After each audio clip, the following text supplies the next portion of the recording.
ಉಪ್ಪಾರೆಯವರು ಮತ್ತು ದಿಗ್ಸಂಗಿಯವರು ಸಿದ್ಧಾರ್ಥ್ ದಿಗ್ಸಂಗಿಯವರು ನಗರಾಧ್ಯಕ್ಷರು. ಈಗ ನಾವು ಮಹಿಳಾ ಮತ್ತು ಮಕ್ಕಳ ಕಲ್ಯಾಣ ಇಲಾಖೆ ಬಗ್ಗೆ ಹೇಳುವುದಾದರೆ, ಇವತ್ತು ಉಪನಿರ್ದೇಶಕರವರು ಜಿಲ್ಲೆಯಲ್ಲಿ ಇರ್ತಕ್ಕಂಥ ಅಂಗನವಾಡಿ ಕೇಂದ್ರಗಳಿಗೆ ಪ್ರಪ್ರಥಮವಾಗಿ ಅವರು ಕಳಪೆ ಮಟ್ಟದ ಆಹಾರ ಸರಬರಾಜು ಮಾಡ್ತಾ ಇದ್ದಾರೆ. ಅದು ನಿಲ್ಲಬೇಕು. ಮತ್ತು ಆಹಾರ ಪಡಿತದಲ್ಲಿ ಒಂದು ತಿಂಗಳಿಗೆ ಒಂದು ಆಹಾರ ಸರಬರಾಜು ಮಾಡ್ತಾರೆ, ಇನ್ನು ಮುಂದಿನ ತಿಂಗಳು ಮತ್ತೊಂದು ಆಹಾರ ಪಡಿತದ ಪದಾರ್ಥಗಳನ್ನು ಸರಬರಾಜು ಮಾಡ್ತಾ ಇಲ್ಲ. ಅದು ಕೂಡ ನಿಲ್ಲಬೇಕು. ಒಳ್ಳೆಯ ಏನಪ್ಪ ಅಂತಂದರೆ ಗುಣಮಟ್ಟದ ಆಹಾರ ಪಡಿತರ ಎಲ್ಲ ಅಂಗನವಾಡಿಗಳಿಗೆ ಸರಬರಾಜು ಆಗಬೇಕು. ಇನ್ನು ಎರಡನೇ ಏನಪ್ಪ ಅಂದ್ರೆ 2 ವರ್ಷಗಳ ಹಿಂದೆ ಅಂಜು ಅಂತಕ್ಕಂಥವ್ರು, ಅಶೋಕ್, ತಂದೆ ಹೆಸರು ಅಶೋಕ್, ಇವರು ನೇರ ನೇಮಕಾತಿಯಲ್ಲಿ ಅಂಗನವಾಡಿ ಕಾರ್ಯಕರ್ತೆಯ ಹುದ್ದೆಗೆ ಅರ್ಜಿಯನ್ನು ಸಲ್ಲಿಸಿದ ನಂತರ ಅದೇ ರೀತಿಯಾಗಿ ಕೆಲವ್ರೂ ಕೂಡ ಅರ್ಜಿ ಸಲ್ಲಿಸಿದರು.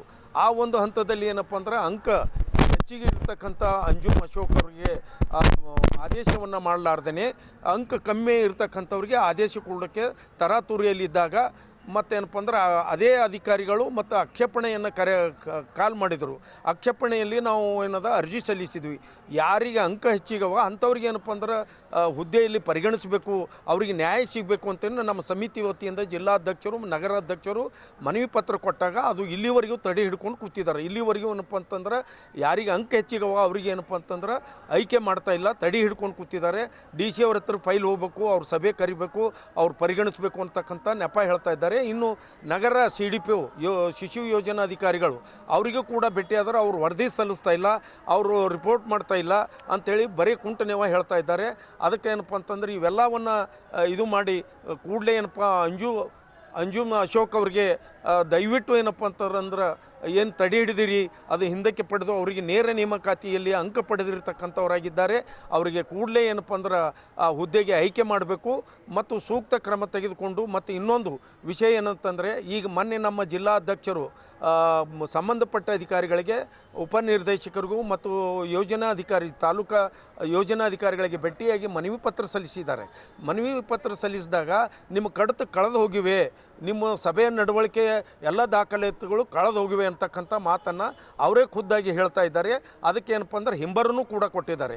ಯಾವಾಗ ಹಿಂಬರ ನೀವು ಕೊಡ್ತೀರಂದ್ರೆ ಮೇಲಾಧಿಕಾರಿಗಳು ಏನು ಮಾಡ್ತಾ ಇದ್ದೀರಿ, ದಯವಿಟ್ಟು ಅವ್ರ ಮ್ಯಾಗ ನೀವು ಅನ್ನೋದ ಸೂಕ್ತ ಕ್ರಮ ತೆಗೆದುಕೊಂಡು ಅವ್ರಿಗೇನಪ್ಪ ಅಂತಂದ್ರೆ ಕಠಿಣ ಶಿಕ್ಷೆ ಆಗಬೇಕು.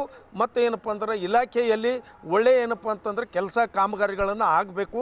ಅದಕ್ಕಾಗಿ ನಾವು ಕೂಡಲೇ ಏನಪ್ಪ ಅಂತಂದ್ರೆ ಅಂಜುಮ್ ಅಶೋಕ್ ಅವರಿಗೆ ಆದೇಶ ಪತ್ರ ಕೊಟ್ಟು ಸಹಕರಿಸಬೇಕಂತೇಳಿ ನಾವು ವಿನಂತಿ ಮಾಡ್ತಾ ಇದ್ದೀವಿ. ಮತ್ತು ಒಂದು ವೇಳೆ ನೀವು 10 ದಿನದೊಳಗಾಗಿ ಕ್ರಮ ತೆಗೆದುಕೊಳ್ಳದೇ ಇದ್ದರೆ ಸಂಬಂಧಪಟ್ಟ ಇಲಾಖೆ ಅಧಿಕಾರಿಗಳ ಕಚೇರಿ ಎದುರುಗಡೆ ಮತ್ತು ಶಿಶು ಯೋಜನಾ ಅಧಿಕಾರಿ ಗುಲ್ಬರ್ಗ ನಗರ ಅವರ ಆಫೀಸ್ ಕಚೇರಿ ಎದುರು ಕೂಡ ನಾವು ಏನಪ್ಪ ಅಂದ್ರೆ ಒಂದು ದಿಟ್ಟ ಹೋರಾಟ ಮತ್ತು ಏನಪ್ಪ ಅಂದ್ರೆ ಸತ್ಯಾಗ್ರಹ ಕಾರ್ಯಕ್ರಮವನ್ನು ಮಾಡೋದಾಗಿ ನಾವು ವಿನಂತಿ ಮಾಡ್ತಾ ಇದ್ದೀವಿ. Thank you.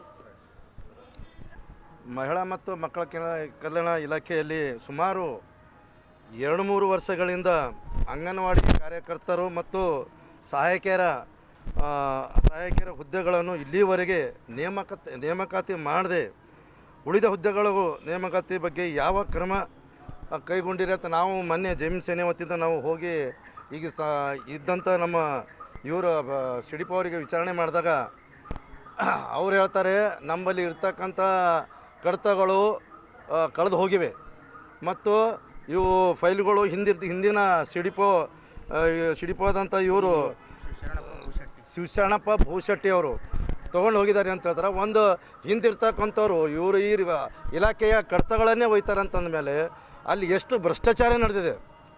ಮತ್ತು ಪ್ರತಿ ತಿಂಗಳು ಅಂಗನವಾಡಿಗಳಿಗೆ ಸಪ್ಲೈ ಆಗಬೇಕಂತ ಆಹಾರ ಸಾಮಗ್ರಿಗಳು ಇನ್ನೂವರೆಗೂ 3 ತಿಂಗಳು 4 ತಿಂಗಳು ಅಲ್ಲಿ ಬಂತು, ಸಪ್ಲೈನೇ ಇಲ್ಲ. 1 ತಿಂಗಳಿಗೆ ಇವರು ಸಪ್ಲೈ ಮಾಡಿದ್ರೆ 5 ಕೋಟಿ. ಅಂದರೆ ಇದರ ಅರ್ಥ ಎಲ್ಲಿ ಹೋಯ್ತು ಏನು ಸುದ್ದಿ? ಇದು ದುಡ್ಡು ನಾವು ಕೇಳೋದು ಇಷ್ಟೇ. ಈಗ 3 ತಿಂಗಳು ಒಮ್ಮೆ ಬಿಲ್ ಹಾಕ್ತೀರಾ ಅಂತಂದಮೇಲೆ ಇದು ಇದು ಬರ್ತಕ್ಕಂಥ ಸಾಮಗ್ರಿಗೆ ಎಲ್ಲಿ ಹೋಯ್ತು ನಾವು ಕೇಳ್ತೇವೆ. CDPO ಅವರಿಗೆ, DD ಅವರಿಗೆ ದಯವಿಟ್ಟು ತಾವು ಇದ್ರ ಬಗ್ಗೆ ಕ್ರಮ ತಗೋಬೇಕು.